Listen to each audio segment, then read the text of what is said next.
Good afternoon, Elder Justice Warriors. Thank you for joining us today as we commemorate Residents' Rights Month. I want to welcome everyone to a new platform for us. We are here on Zoom for most of you, but we are also live streaming to several other locations, Facebook, LinkedIn, and others. And so if you're joining us there, I want to welcome you to the community, and we look forward to learning with you today. So my name is Nicole Howell. I'm the Executive Director for Empowered Aging, and I'm your little Oprah Winfrey today. We're going to be interviewing a friend of our program. Just a couple notes before we get started. I want to remind everyone that we think it's an interactive conversation. It's not just us. And so I want to encourage everyone to use the chat function to introduce themselves, say your name, where you work, and maybe why you're passionate about elder justice or residents' rights. We're also going to be providing information later on if you'd like to connect with our speaker. But if you do require some assistance around closed captioning, we do have that. You can select that CC in your toolbar and enable that function. And we also are pleased to provide ASL interpretation, courtesy of California Department of Social Services. I hope you'll make use of these tools, and I want to welcome all of you today and thank our interpreters for providing those services. As a reminder, we are here on the third Thursday of every month from 12 to 1, so we expect and hope to see you back here next month. We will be taking a slight break for December because we have so many holidays, but we will see you back next month. We are here because of the generous support of several of our partners, chiefly Kaiser Permanente, the Archstone Foundation, and John Muir Health. We also are continually working with California Department of Social Services, and they are a critical planning partner with us. And as I said, also provide the interpretation services. So today is a little bit different. We are not going to have slides. We're not going to go over statistics. This is a conversation.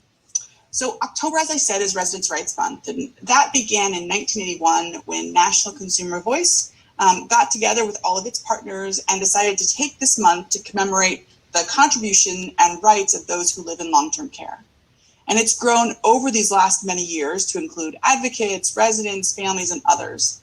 And so as we look at October as from the long-term care ombudsman lens, it's important that we see that working with the resident and for the resident's rights, that includes not just the individual we're fighting for, but also their support system around them. And as a long-term care ombudsman, really the resident's rights are at the core of what we do. I'm less moved by Title 22 or Health and Safety Code, but I am deeply moved by what a resident actually wants. And many times it is the families who can help to communicate that the best for those who may be experiencing dementia or not able to speak for themselves. And so we are joined today by my friend and colleague, Andrea DuBrow. She is at the UC Berkeley Department of Social Work, and she works placing interns who are in their social work program. And that is actually how I got to know Andrea. I came to know Andrea as a colleague, as we were so excited to have one of her students join us for a year, working on their second year of the field of social work and trying to develop some leadership programs and practices. But I really came to know Andrea as she was the daughter of a resident in long-term care in our community. And so as I thought today about different ways we could commemorate Residents' Rights Month, Andrea graciously agreed to join us today for a conversation. So with that, I want to welcome Andrea to the platform, to the Elder Justice Lunch and Learn platform. And I'm going to have her go ahead and, Andrea, maybe start by introducing yourself and then maybe introducing your mom to us. Thank you. I just want to thank you also, Nicole, for having me. I'm so deeply honored that you asked me to participate today. And when I looked at the list of who was attending, I was pretty overwhelmed because it is quite a large group that you have and quite an experienced group. So I hope that I can bring something to folks today that's helpful, but really know that you're honoring me and the process that I've been through, and that I am so grateful for your work as an ombudsman and for your organization, because you were really there for me at a time that I and my mom needed you, and will always hold that in my heart. So just a little bit about me. I'm a daughter. I'm a sister, I'm a mother, so very much in the sandwich generation of my life right now in terms of having teenagers and older parents. I'm also a social worker. I have an MSW and I have a master's in public health. So I'm very privileged to have education, to have access to information and networks. And I still needed help as a family member trying to figure out how to navigate care for my mom. So I don't know if there's anything else you want me to share about myself. You're welcome to ask. I'm happy to be open with you about whatever you'd like to know. And as far as my mom, well, what can I say? She began, I would say, showing some signs of changing when I was probably in my early 40s. So maybe even 40. So I just turned 50. So I was fairly young as a caregiver and needing to kind of figure that out.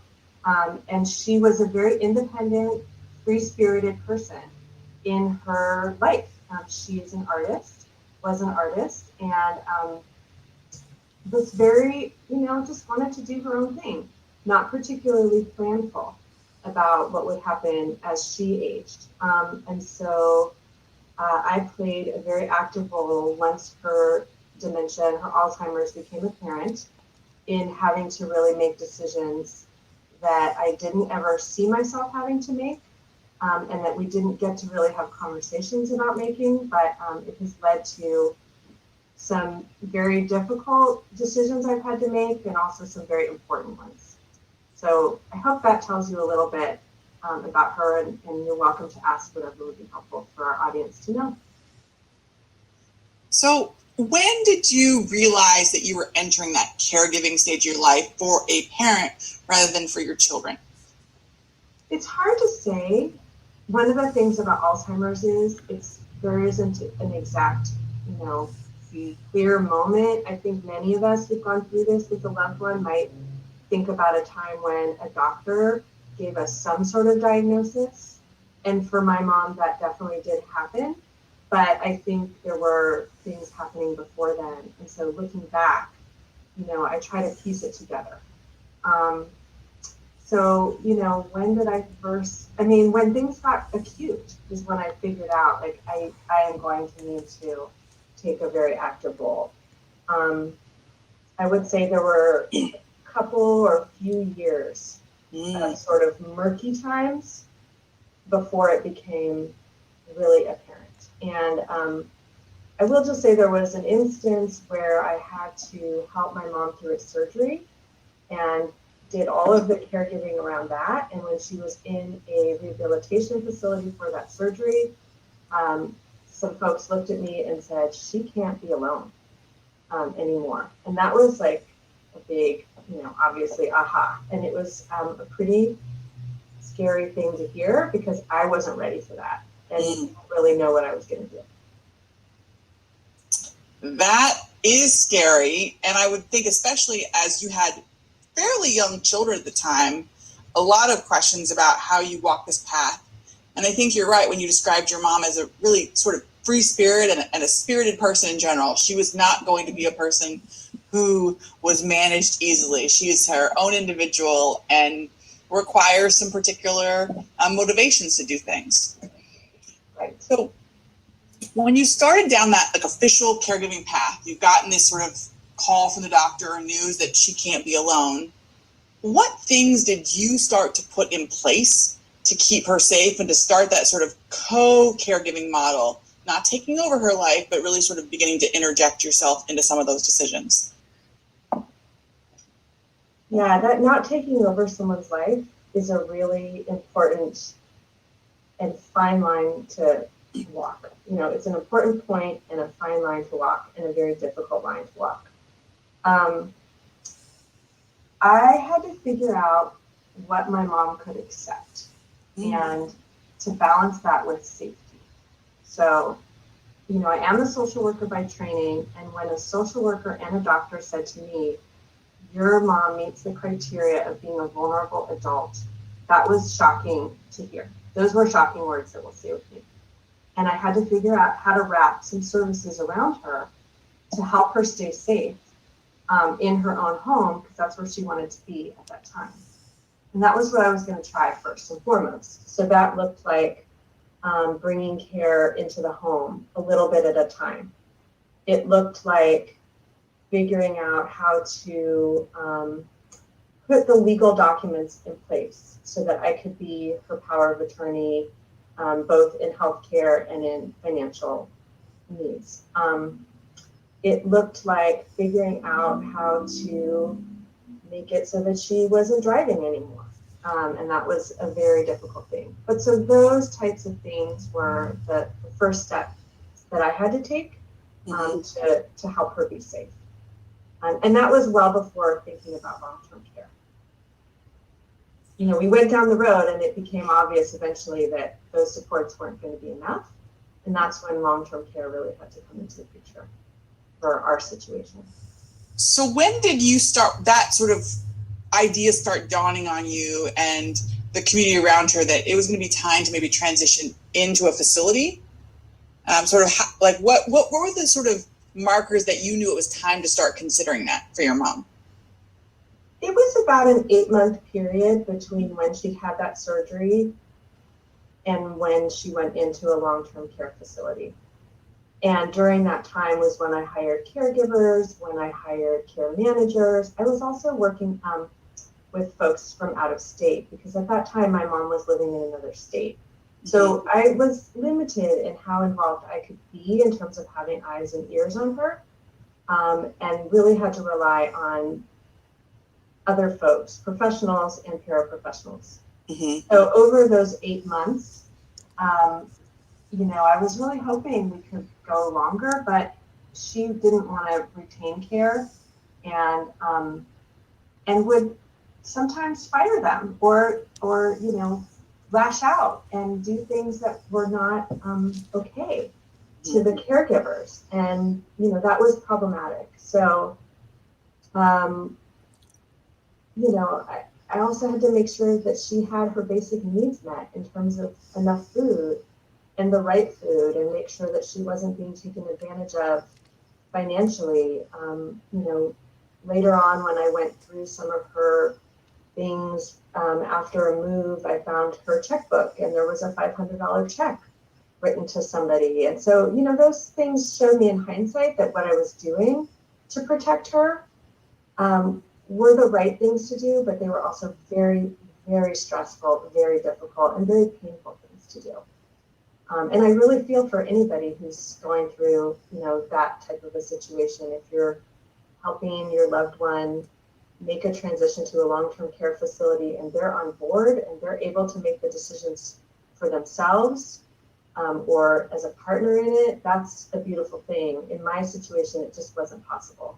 So I had to kind of try what I could and then get, you know, I'll just say this, my big girl pants on in a way, and, you know, get prepared to take some difficult steps, some painful steps that nobody really wants to take necessarily as an adult child, but really holding the safety of their parent at the forefront.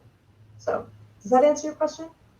It does. And I think you bring up an important point that you can be aware that something's going to happen, but there is this nuance around working with older adults who are autonomous beings that you don't always get to intervene until the road, the sort of car is sort of off the road, like until you're starting to see signs. I think often with caregiving, maybe for a child, you sort of can plan for things.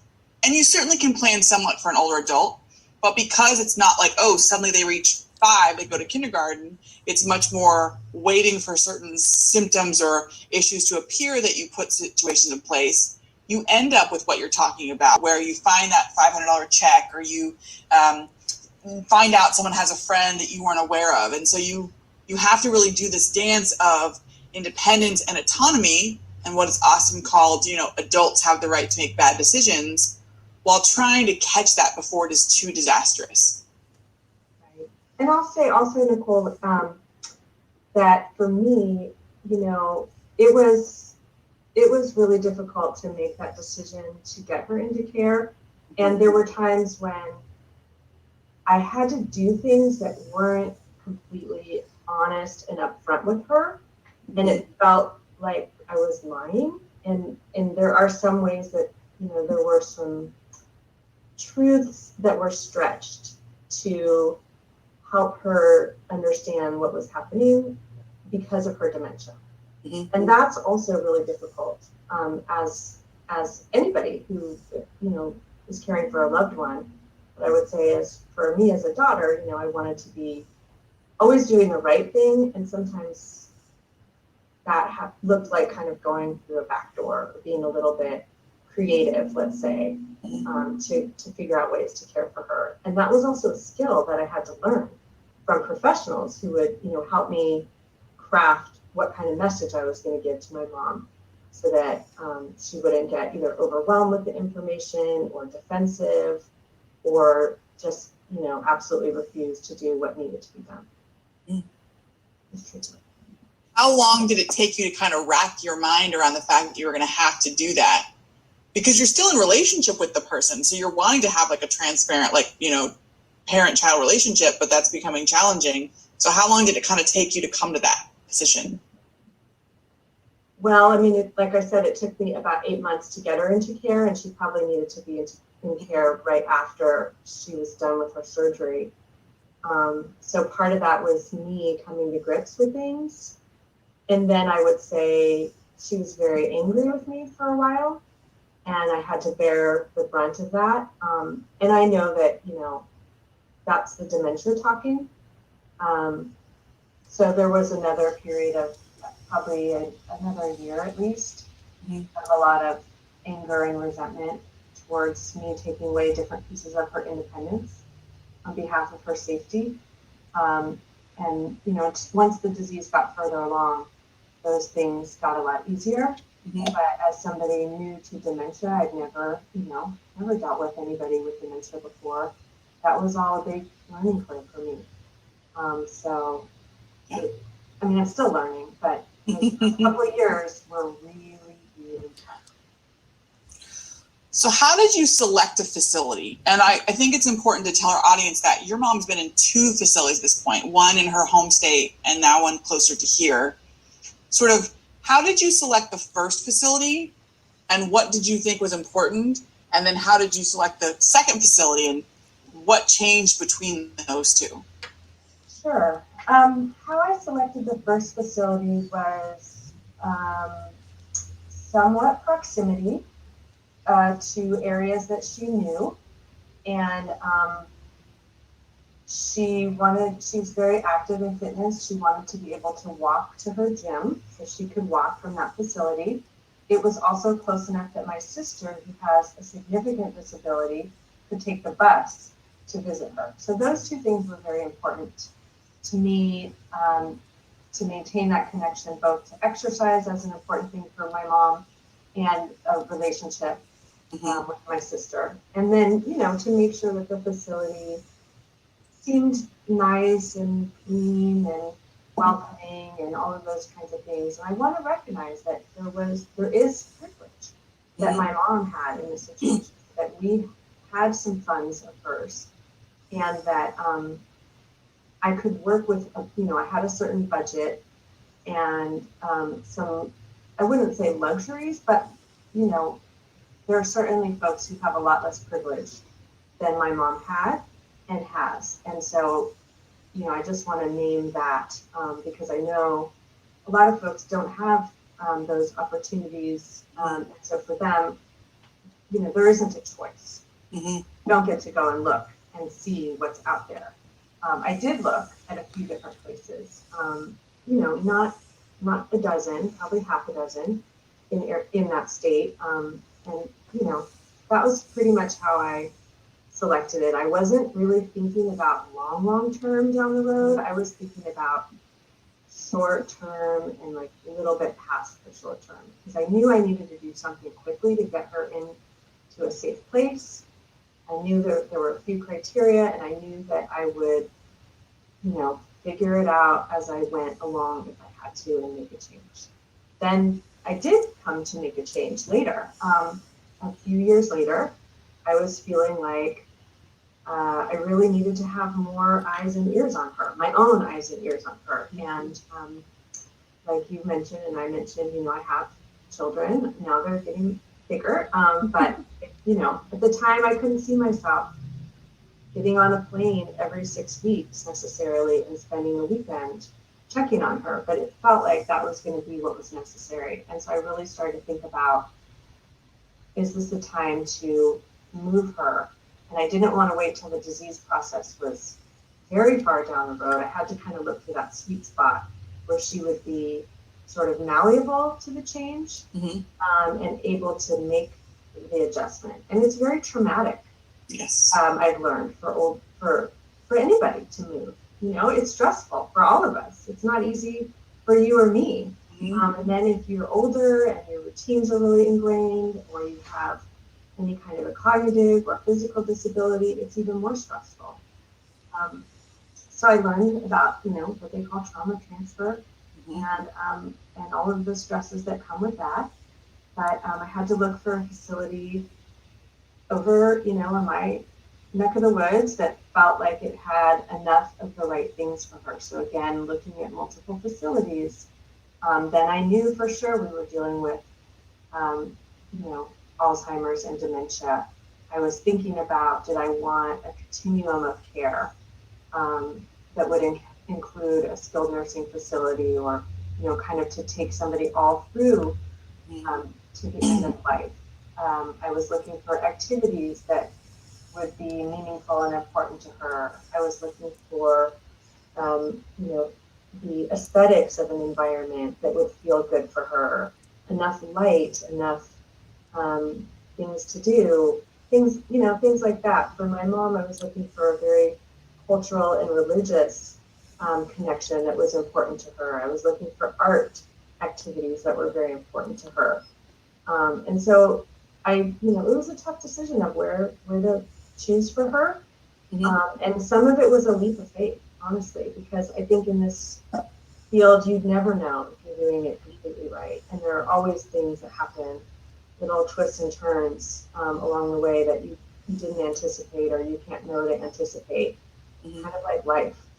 So some of it is just like, you know, this is the best thinking I can do right now. I'm going to make this decision, and we're going to hope for the best and make changes if we need to. So what things did you think were super important for your mom, the resident, the person you knew her to be, which ended up being less so once you got there and she progressed in her disease? Yeah, it's a gradual progression. So the activities and the culture and the religious aspect of care were cornerstones for me in why I chose the facility that I did. And I don't regret that. But I will say today, those things are not necessarily as important for her. And so I did choose a site that was a little bit far from my home. It's not terrible. And, you know, in the Bay Area, we're used to commuting. You know, like for a lot of people, a 45-minute drive is no big deal. But if I could do it over again, I might have picked a place that was maybe, you know, there's one that's 6 minutes from my house and one that's 15 minutes from my house. And probably she would have done just fine there. And for me, as a caregiver, it might have been a little bit less wear and tear on me, because I'm the one who's going out there every weekend to spend time with her and check on her and see what she's doing. So, you know, the activities that you think are really important to someone the day they move in may not be as their disease progresses. Now, again, we're talking about somebody with Alzheimer's and dementia. If somebody was completely of sound cognitive ability, but, you know, maybe just needing more help physically, that could be very different. And I recognize that each situation is unique. So you did a lot of sort of helping the facility, as I recall, really know who your mom was as a person, not as your daughter, not as their resident, but as who she is as a person, and really helping them to see that she was just her own individual. And you would talk about in care conferences, you would use her first name continually. Instead of saying my mom, you would say her name, and you would always bring it back to that. And I think as an ombudsman, it helped me to really center her in the decision. So what areas did you find that once she moved into facilities were challenging to advocate for her rights? That you found that, gosh, I'm just hitting a wall around the facility here, around the structure of long-term care? Yeah, that's a good question. Thank you for remembering that about the fact that I use her first name. In fact, I got an email yesterday from somebody in the facility saying, you know, mom isn't feeling so good today. And I thought to myself, oh, I need to talk to you about that. Let's call her name. I haven't addressed that yet. You know, you got to pick your battles, and that one wasn't the important one yesterday. But seeing folks as themselves and their identity is really important. And so I did try to explain to everyone there about who she was. And of course, they have intake forms and they ask for information, as they should, about each new resident. But sometimes, you know, folks get busy or that form doesn't make it around to all of the people who touch your person and who interact with them. So I felt like I was consistently, constantly saying, dropping little hints about what her needs were. For example, her hearing is excellent, which is not the case with a lot of older adults, of course. But if folks come in and approach her in a very loud voice, that would set her off. And so I was frequently saying, could you please use a quiet voice? That's, you know, from the get-go, going to get you a better reaction and explaining she has great hearing. So there are little things like that that I think a family member knows and can help explain in a nice way and in a respectful way to staff, you know, that this is what my person needs. You know, also dementia just makes behaviors, what can I say, challenging, right, in different circumstances. And my mom had her fair share of those. And so there was a time when changing her clothes and providing bathing and other activities of daily living were very, very difficult for caregivers to do. And caregivers felt that they had to meet certain metrics to do their job. And that created a tension sometimes because, of course, the caregiver wants to do right by each resident and wants to do what they're expected to do. But perhaps, you know, it wasn't right for my mom to have her clothes changed at such and such a time. Or maybe she didn't need a shower on the exact day that they were thinking it was the day of. And so I wanted to explain to them, you know, I just want her to be comfortable. And if there's a couple of days that go by without a shower or she's wearing the same shirt, that's okay. Now that would really upset some other family members, I'm sure. And I've talked to other family members who want to see their loved one, you know, changed. And, you know, we each have our own things that are important to us. And for me, I really had to hold health, safety, well-being, things like that as what was most important. So, you know, I didn't want them to go too long. And we had some struggles there too, because it was very difficult for them to do those activities of daily living. So we had to discuss that as well. So, you know, those kinds of things I think were really important to help support her. I mean, also just things like asking that they bring her to religious services, because she wouldn't be able to read a calendar and retain, you know, what day it was and when certain activities were what they were. She wouldn't know or retain what she liked to do, but I knew what she liked to do. So I had to make sure that, you know, that staff there would remember to cue her for certain things that she liked to do, or later on when she, you know, needed escorting to a particular activity that they would bring her there. And I still do that, you know.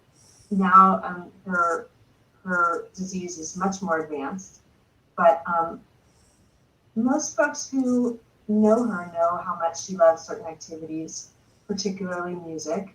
And, you know, I'm always reminding them if there's music coming that particular day, like a musician coming into the facility, please bring her if I can't be there to do that.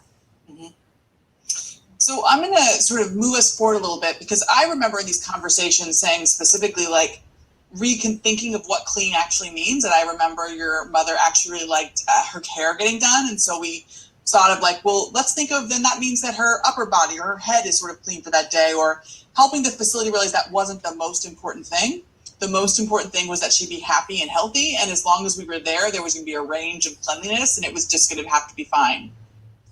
But there came a point that at your facility, there was some change in ownership, and there was some really, the community was really concerned about what that meant for this particular facility that had been so cherished by this religious community. And so there was some agitation to start advocating for a family council to really ensure that the residents and this community that had been built was still kept at the center of this new ownership structure.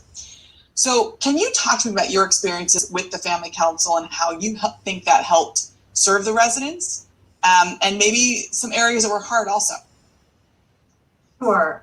Yes, I would say one of the things that you said made me think about how, as a family member, I feel like we always need to expect change in these facilities. Nothing is constant.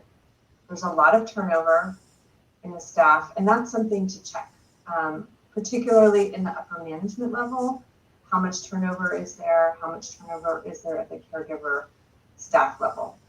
And in my case, there was both a fair bit of turnover at the upper management level during the three and a half years, I think, that my mom has been there. And there was this huge structural change in terms of going from a single site to being part of an affiliation with a larger site. And that was huge.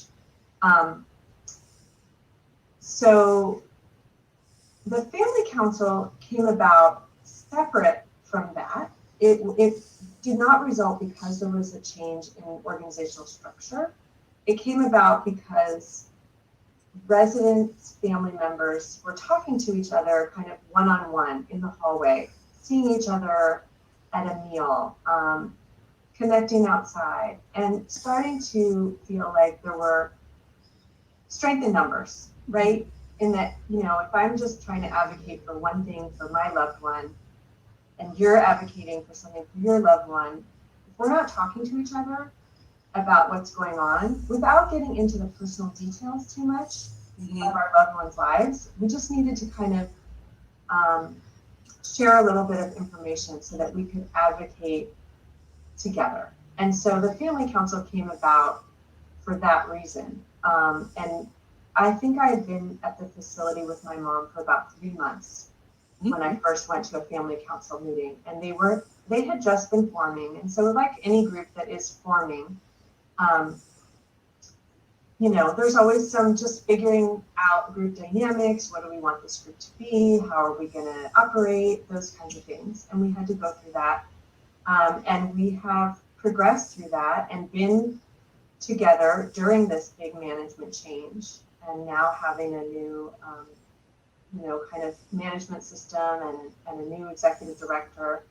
And we still feel the need to be together and to think together as a group of advocates. I'm not following the chat, but I can see it occasionally, and I saw the word retaliation or retaliate come up really quickly. And I would say some of us were scared about being advocates and nervous that our loved ones may suffer a consequence of us being vocal.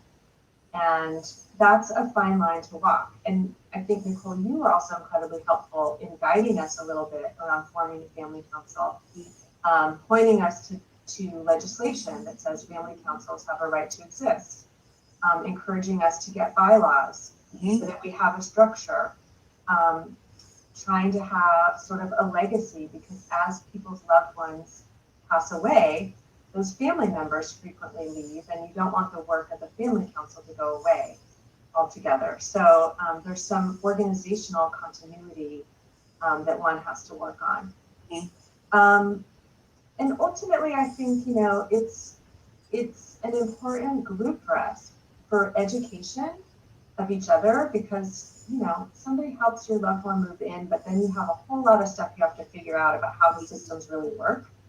And the facility will tell you, but there's always the ins and outs and tips and tricks that the family members figure out and are happy to pass along to each other. So there's a lot of education. There's a lot of family support. It's not a support group. We're not there for any kind of clinical reasons. But we are there to kind of think together and troubleshoot when we need to. And then we advocate, if there are things going on that we would like to see changed, we can use our voice together as a group to approach the management of the facility and raise issues and try to do it in a respectful partnership way, not an adversarial way. Can I say, Andrea, I think that what your facility modeled so well, it's a community, right? So it's part of a broader religious tradition as well as the facility there. And what I think I said to you a lot was be respectful of the community. So advocate, but do so in a way that is respectful and certainly appropriate, but be clear about what is the purview of the family council. So I think one of the things we talked about is that's why the bylaws, that's why the officers are so important. And to make sure that you're talking about systems issues that can be addressed by the family council, not individual family issues. And so that was really important to take on what is the family councils to take on and empowering the individual family and resident to take on what is theirs to address with the facility and being clear with some of those boundaries and how those intersect. And I also want to say, this is a tremendous labor of love. And again, I want to recognize my privilege that I have in being able to take some time to do this. Mm-hmm. And I think a lot of folks don't have that time, depending on what's on their plate. So, being actively involved, it's a huge commitment, and I think it's tremendously helpful to the resident, and it's also not something that every family member can do. And so we're also trying to be eyes and ears for others as well, not that I want to get in other people's business, that's not right. But I want to be thoughtful about, if something's happening in my situation and it's happening in another person's situation, it might be happening for a third person who doesn't have a family member who's able to advocate for them. And that is perfect. So I want to remind everyone, Andrea's going to answer some questions. So if you have questions for her, either add them to the chat or the Q&A. But I think this was something that actually really came out through the family council. And it's important to note that it's absolutely okay when you're first getting started and you're first finding your footing. This family council chose to meet off-site for a period of time until they felt comfortable coming to the facility and then requesting a location that was private and they could meet within closed doors. So realize that it might take some time to get there. But one of the issues I remember coming out was around sort of care transitions. And after many years of no real increase in care costs, the family's being hit with much larger bills, and this coming out to the family council saying, how do we deal with this as a community? And so can you talk a little about how you're trying to do your best to preserve your mother's assets while ensuring she gets great care? What did you learn about care transitions and what you have the right to advocate for and where you can find wiggle room? Good questions. Cost of care is so high.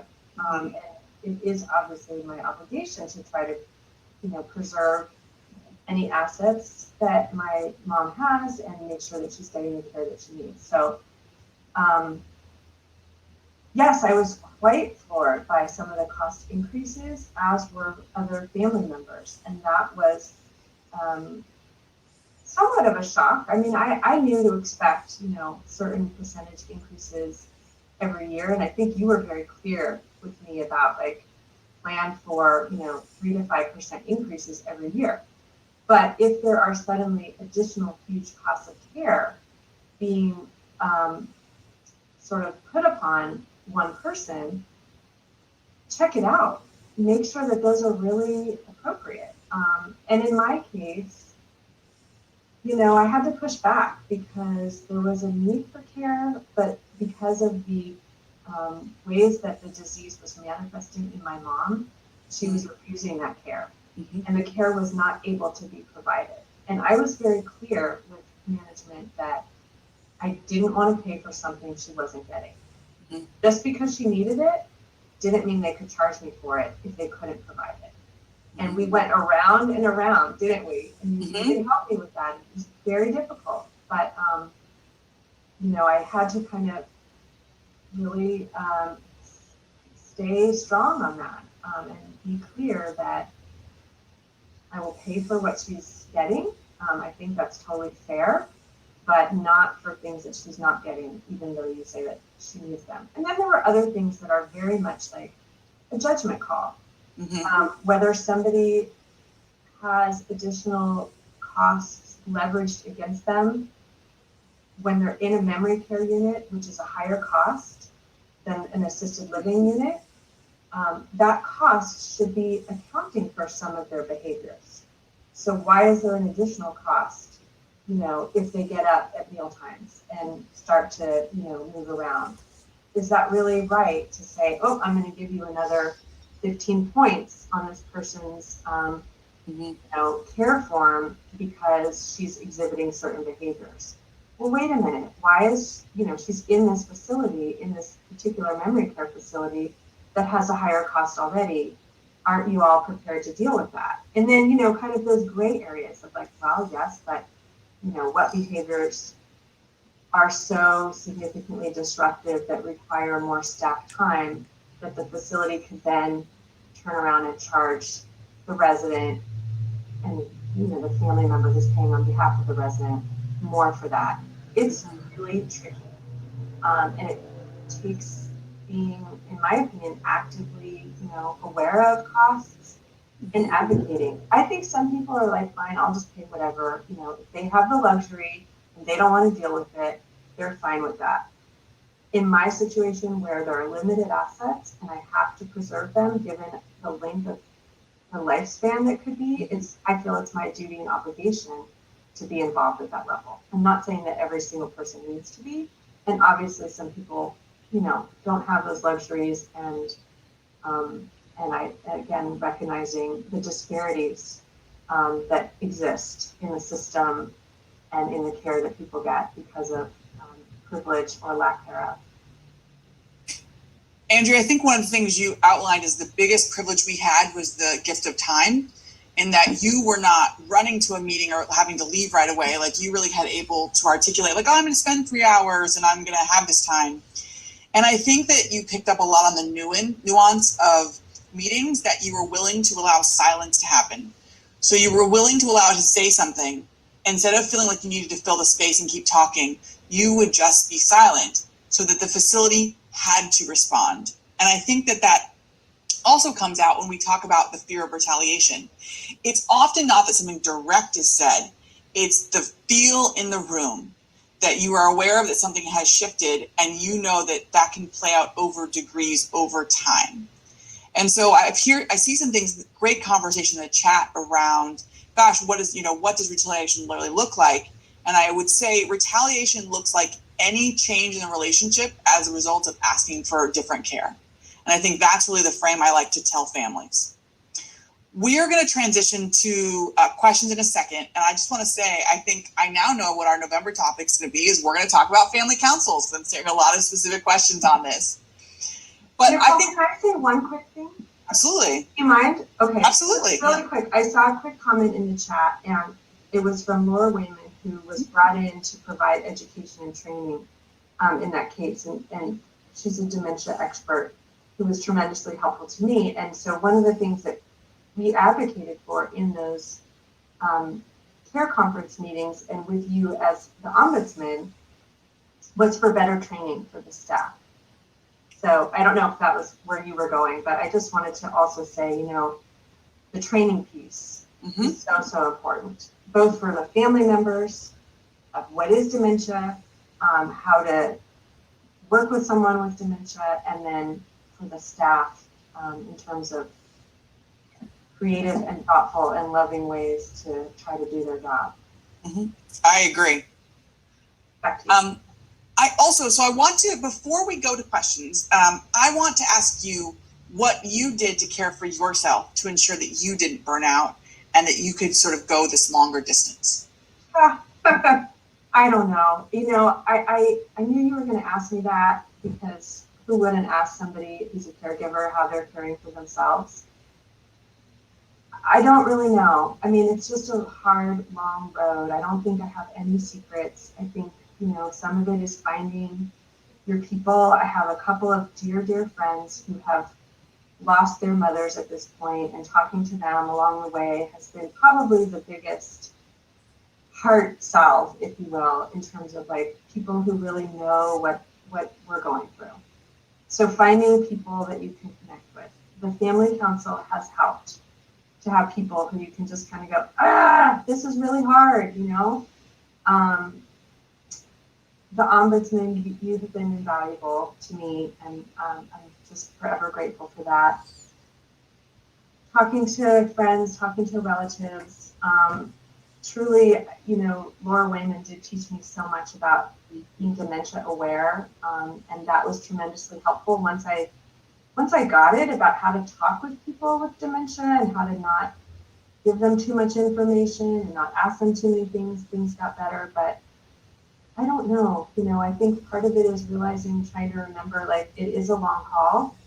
We have to somehow take care of ourselves, and you never know what's going to happen. I have to say, like, I constantly worry that I'm going to get dementia, and if I can't remember something, I go, oh. Mm-hmm. So just trying to, like, laugh about it sometimes, trying to still enjoy life,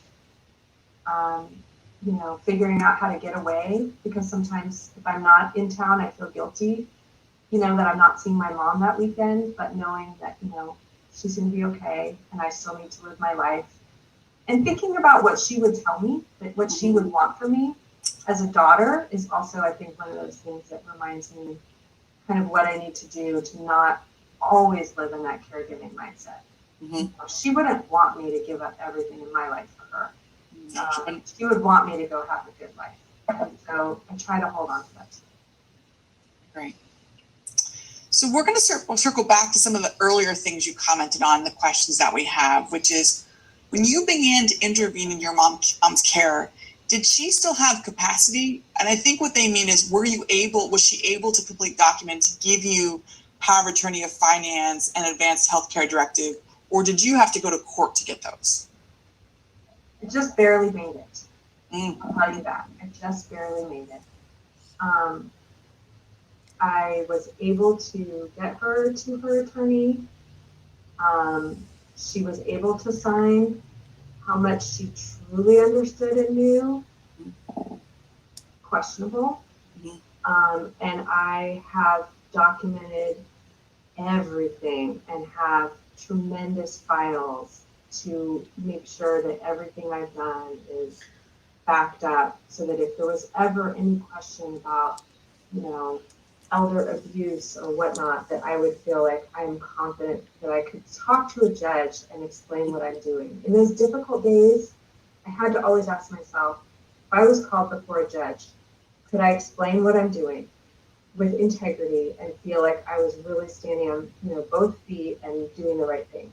And that was my guidepost to make the decisions that I had to make. But it was borderline close, and I got a couple of phone calls from the other state where she was, from their, it wasn't an ombudsman, but it was something kind of like that in that state.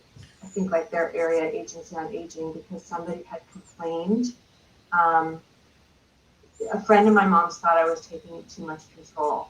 And, you know, I kind of had to explain where things were at, and, you know, just make sure I was really clear on what I was doing. So, you know, luckily I didn't have to go to court. I almost did, though.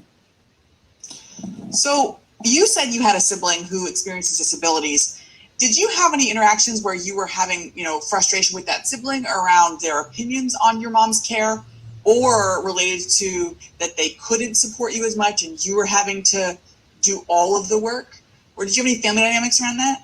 I mean, everybody's got family dynamics, right? Like, you can't be a human being and not have family dynamics if you have a family.